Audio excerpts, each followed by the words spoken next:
Welcome back to Access All Areas. Matthew Richardson and Damien Barrett with you. Time now for the injury wrap with Dr. Peter Larkins. Doc, welcome. And let's start with a couple of swans, Sam Reid and Adam Goodes. Yeah, young star Sam Reid up in Sydney, and this is the right knee. He gets caught up in the contest as he comes down, and in fact, Josh Caddy, so it's the medial side of his right knee. You just see him land there, and then the player falls across. Classic mechanism. The big concern before the scan was whether he had a cartilage damage as well. So there's good news out of this in the sense that a medial ligament only, which is a 3 to 4 week best proposition because of the nature of it, but he won't require arthroscopy and he won't require anything longer than that. So that was a good outcome. Yep. And what's Goodes done? He's had that, I suppose, hip problem, didn't he, for a while? Yeah, we had the hip flexor problem, which put him out for quite a few weeks. This is more simple. He just gets a big cork. You see him going to the contest, Goodesy in the front of screen here, and the big Zach Smith's knee just comes in. So it's truly a cork hamstring. So that you see him grabbing the left side there. And with Goodesy, I expect a couple of days being careful treatment, not expecting him to miss. I mean, obviously, as he saw, they risk tearing the following week, so they won't play him if he saw, but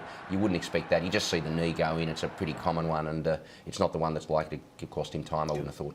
And Doc, the Bombers had a horrific run with soft tissues, and it's happened again. Brent Stanton and also Alwyn Davies. Well, Richie, we don't have a week when we don't talk about the Bombers. Stanton, number 5, just goes and just watch him reach down. So that's just in the third quarter, halfway through, and it really he actually played a fair bit more of the game. So he can do that when there's little tear of the fascia. It's not the muscle belly, but this reminds me of Cramery so much. And of course, he was very restricted, and the scans show that there's some structural damage there. So I'm expecting Stanton to miss the 1 or 2 weeks, even though they didn't want. And Alwyn Davies, a bit like Goodsy, he got a cork in the hamstring, but he was pretty sure he had to get subbed out, Davies. So both of them will have to get a fair bit of work during the week. I think Stanton's less likely to play than Davey. And what about Daniel Cross yesterday at Etihad? He looked pretty sore. He was. Look, this is a tackle by Wilkes. I mean, I don't think there's any problem with Wilkes' point of view, but it's an AC joint, and you just see Daniel go down, and he tried to get back. You watch it's the point of the shoulder hits the ground. AC is so common, it's more common than true shoulder injuries, but he dislocates the collarbone. He's going to a surgery this afternoon, and it'll be an 8-week process. So again, you just see arms he grabs straight away, and you actually see the collarbone sticking up there if you get a quick look at that. He was pretty emotional too, wasn't he? He was. He knows I guess he was told it was season over. Gary Zimmerman, very experienced doctor, he tried to get him back on, strapped up. The first tackle he went back on, he got the severe pain again. Is this pain or emotion, those tears there, Doc? I would say that's emotion. I mean, AC joint's painful, don't get me wrong, but I mean, they've given him some pain relief before he went back on. So the news is that that's probably going to need repair, and he knows he's not going to play the next 6 rounds, probably 8 weeks out, so end of season. West Coast big win over Brisbane Lions yesterday. One of their banged-up players, but they're superstars, Daniel Kerr. Take us through what's happened. Well, left hamstring, just really low down by the knee. You actually see the incident where he actually lunges forward. It's a common mechanism in AFL, so he came off. He was just tight. But again, I think that's going to turn out to be a little nick down low. Just watch him again as he lunges here and leans over. And that's he had the repair on the hamstring, if you remember. So he was in that collection of players last year that had to have surgery.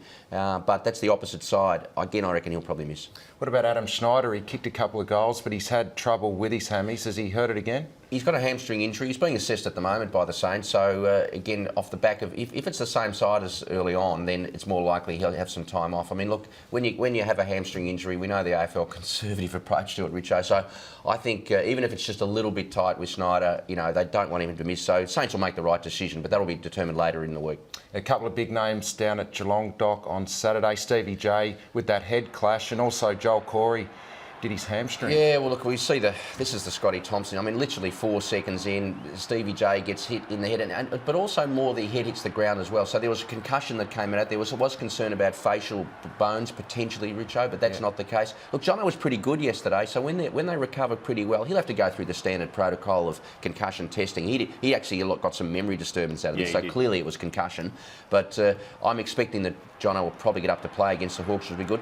Smithy, as they call him, Joel Corey, number 11, the right hamstring. This is he just big chase going in, and then he gets dragged down from behind. This was his 250th game, and this was late in the second quarter. Didn't play at all in the second half. And being an older player, you won't like me saying that, Richo, but being an older player and with a true hammy that he felt go a little bit tight, that's often turns out to be a 3-weeker. He didn't even get carried off the ground. He was in the song afterwards. He wouldn't have wanted to anyway. He doesn't seek attention. I mean, he's just not the sort of bloke, is he, Joel Corey? I mean, he's a great bloke, and he didn't want him to go on the ground of his mates to carry him off, particularly. He didn't want the attention, but he'll miss 3 or 4, I reckon. Doc, 2 weeks ago we were talking about Lee Adams' right shoulder. We did. This week we're talking about his left shoulder, which he's also popped. Is he requiring season-ending surgery now? At the end of the season, he'll require surgery. I mean, basically, he bounced back so well from the Judd shoulder. This is actually more painful, this one. The left shoulder was simply an attack when it came in. And Brad Scott's got to make a decision whether he wants to play a player who's likely to have the shoulder slip out again. He'll probably recover pretty well. They say he's tough, Patch. And I'm sort of expecting that they'll probably give him one more roll of the dice, whether it's the left or the right. Both shoulders are giving that subluxation. So at the end of the year, they'll probably deal with it. But if it happens one more time, I reckon they'll deal with it before the end of the year. But I think he'll probably get up this week. Okay. Quartet of Carlton players, just yes or no. Andrew Walker to come back. One or two more. Robinson. One or two more. Simpson. 2 or 3 more. Wait. Good chance to play this week. Okay. What about Friday night, Doc? Huge game. A couple of big forwards potentially back, Buddy. Is he a chance? And J-Pod for the Cats? Look, J-Pod will probably play. Played well in the VFL, and the Cats are pretty keen to get him back. He had an ankle that was pretty sore, so if he trains well, they'll probably put him up against the Hawks. I mean, Buddy's a tough one, Richo. I mean, you don't want another setback. I mean, he's only missed 2. He'd be putting his hand up, I reckon. He put his hand up to play when he did it this second time, though, so I don't think Buddy's hand will actually get heard very often. I think they'll be conservative with him. My feeling is he's possibility to play, but he's unlikely to play. He'd have to have a ripper training session, and I don't mean ripping the hamstring. You have to show he could kick, sprint, bend over on the run like we saw Kerr and Smithy do.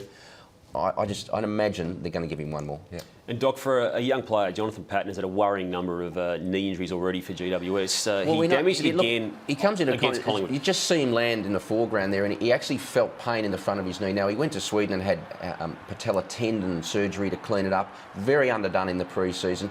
He was pretty sore at the time, and then came up well after the match. So they did put him out of the game because he's the #1 draft pick. They know that they're trying to. He had no pre-season at all, so there's no new structural damage. So that's the good news out of that. If he's sore, he probably won't play this coming week because the GWS don't want to wreck him any further, but that's not a new injury. So luckily they didn't. I thought that might have been more in that, but they reckon he'll be clear. Is this ongoing? Has he got this for the rest of his career? Yeah, look, a patella tendon is like an Achilles tendon. It just seems to grumble on. He's had surgery on it. As a young player, he's got a better chance of getting away with it, but it's not a good sign for a big jumping player to have that. It's called jumper's knee for a reason. Okay, comprehensive as always. Thanks, Damo. You did a good job. Nice wrap. More on Access All Areas to come, and Brendan Goddard is going to be joining us.